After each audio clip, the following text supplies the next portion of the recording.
നമ്മൾ ശ്രദ്ധിക്കാതെ പോകുന്ന വേറൊരു റീസണാണ് ഇൻഡോർ എയർ പൊല്യൂഷൻ.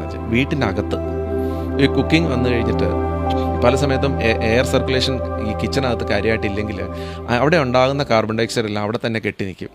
ഇപ്പോൾ വീട്ടിൽ കിച്ചണിൽ വർക്ക് ചെയ്യുന്ന കുക്ക് ചെയ്യുന്ന ലേഡീസിന് അവർ ഇതേ എയർ തന്നെ റീബ്രീത്ത് ചെയ്തുകൊണ്ടിരിക്കും ഈ കാർബൺ ഡയോക്സൈഡ് കണ്ടിന്യൂസ്. പ്രത്യേകിച്ച് അവിടെ എക്സോസ്റ്റ് ഇല്ലെങ്കിലോ അല്ലെങ്കിൽ ജനൽ പ്രോപ്പറായിട്ട് ഇല്ലെന്നുണ്ടെങ്കിൽ ഇതുണ്ടാവും. അതൊരു മേജർ ഫാക്ടറാണ്. അപ്പോൾ ഈ വീട്ടിൽ 42 അല്ലെങ്കിൽ 42-45 വയസ്സുള്ള lady comes with a heart attack. അപ്പോൾ വീട്ടിലുള്ള ആൾക്കാരെല്ലാം ഭയങ്കര സർപ്രൈസ്ഡ് ആണ്.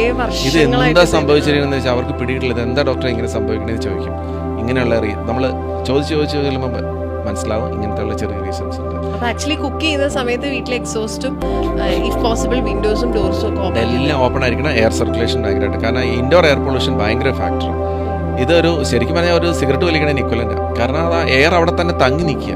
ആ എയർ പിന്നെയും ബ്രീത്ത് ചെയ്തുകൊണ്ടിരിക്കും, വിട്ടുമാറാത്ത ചുമ. അപ്പോൾ അങ്ങനെയുള്ള ഐഡന്റിഫൈ ചെയ്യാത്ത നോട്ടീസ് ചെയ്യാത്ത ഫാക്ടേഴ്സ് ഉണ്ട്. ഹാർട്ട് പേഷ്യൻസ് എടുത്താൽ അതിനകത്തൊരു 45% of heart patients, 45% heart patients ഒരു മേജർ ഹൈവേ അല്ലെങ്കിൽ ഒരു മേജർ റോഡിന്റെ 100 മീറ്റേഴ്സിനകത്താണ് ജീവിക്കുന്നത്.